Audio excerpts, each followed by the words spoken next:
पिछली चर्चा में हमने हिमालय राज और मैना के विवाह की बात पूरी की थी। जी। आज कहानी उससे आगे बढ़ती है। विवाह हो चुका है, हिमालय और मैना अपने घर में हैं, सुख से हैं। जी। और तभी क्या होता है, विष्णु और दूसरे देवता, साथ में कई मुनिगण, वो सब हिमालय के पास पहुंचते हैं। हाँ।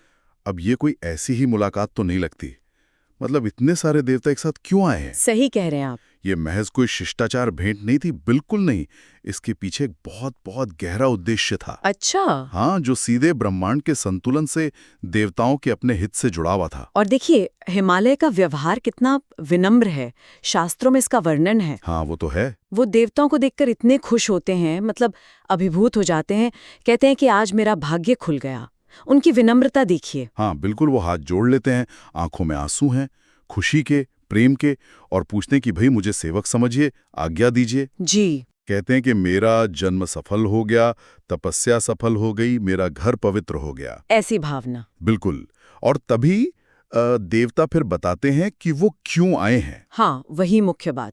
क्या कारण बताते हैं? वो हिमालय को सती की कहानी याद दिलाते हैं। सती यानी शिव जी की पहली पत्नी, दक्ष पुत्री। हाँ, वही, जिन्होंने अपने पिता दक्ष के यज्ञ में अपने पति शिव का अपमान नहीं सह पाई और उन्होंने अपनी देह त्याग दी थी। हाँ हाँ, वो प्रसिद्ध कथा है। तो देवता बताते हैं कि सती ने देह त्याग कर अपने परम धाम में स्थान पा लिया है। अच्छा, तो सती की कहानी का यहाँ क्या संबंध हुआ फिर? यहीं पर देवताओं का मुख्य अनुरोध आता है। अच्छा, बताइए। वो कहते हैं, महाप्राज्ञ हिमालय, मतलब हे महान बुद्धि वाले हिमालय, अगर वो सती देवी फिर से आपके घर में आपकी पुत्री के रूप में प्रकट हो जाएं, तो हम देवताओं का बहुत बड़ा कल्याण हो सकता है। अरे, सीधा अनुरोध कि देवी आपके घर जन्म ले। बिल्कुल सीधा साफ शब्दों में वो चाहते हैं कि देवी उमा, जो सती का ही अगला रूप है, वो हिमालय और मैना की बेटी बनकर जन्म ले। सोचिए जरा। ये तो बहुत ही बड़ी बात है,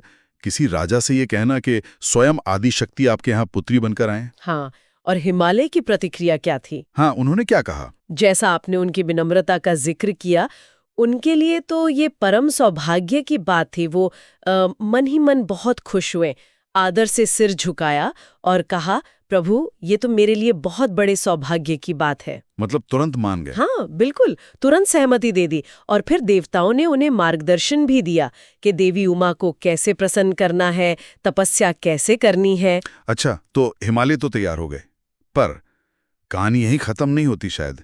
देवता स्वयं भी कुछ करते हैं। हाँ, ये एक बहुत दिलचस्प मोड़ है।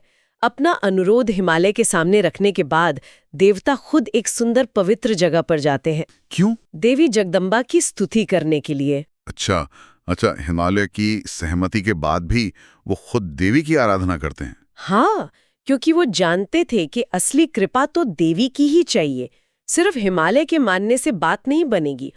और यहाँ उनकी स्तुति का बहुत ही विस्तृत, बहुत सुंदर वर्णन है। क्या खास है उस स्तुति में? देवी के बारे में क्या पता चलता है? बहुत कुछ। उस स्तुति में देवी के अनगिनत रूपों का, उनकी शक्तियों का आवाहन है। जैसे उन्हें शिवप्रिया कहते हैं, दुर्गा कहते हैं, महेश्वरी, शक्ति, प्रकृति, फिर गायत्री, सावित्री, सरस्वती, वेद माता, लक्ष्मी, यहाँ तक कि निद्रा, तृष्णा, कांति, शांति, धात्री। अरे वाह, मतलब सृष्टि का हर रूप, हर शक्ति, नींद से लेकर इच्छा तक, सब वही है। बिल्कुल। वो देवी को सृष्टि के कण कण में देखते हैं, हर भाव में, हर शक्ति का मूल स्रोत मानते हैं। ये तो अद्भुत है। सूर्य की किरणों से लेकर प्राणियों के दिल की धड़कन तक, पुण्य करने वालों के घर लक्ष्मी बनकर आती हैं और पापियों के यहाँ ज्येष्ठा। कितना गहरा दर्शन है इसमें। गति और यजुर मंत्रों की आहुति तक कहा गया है। मतलब यज्ञ, ज्ञान, विज्ञान सब में वही है। तो इस गहरी स्तुति के जरिए देवता पूरे जगत के कल्याण के लिए, स्थिरता के लिए देवी उमा से प्रार्थना करते हैं कि वो प्रसन्न हो। और क्या कहते हैं प्रार्थना में? वो कहते हैं कि जो देवी हर प्राणी के नाक, कान, आंख, मुंह, भुजाओं और हृदय में धृति बनकर, मतलब धारण शक्ति बनकर स्थित हैं और सुख देती हैं, वो देवी हम पर प्रसन्न हो।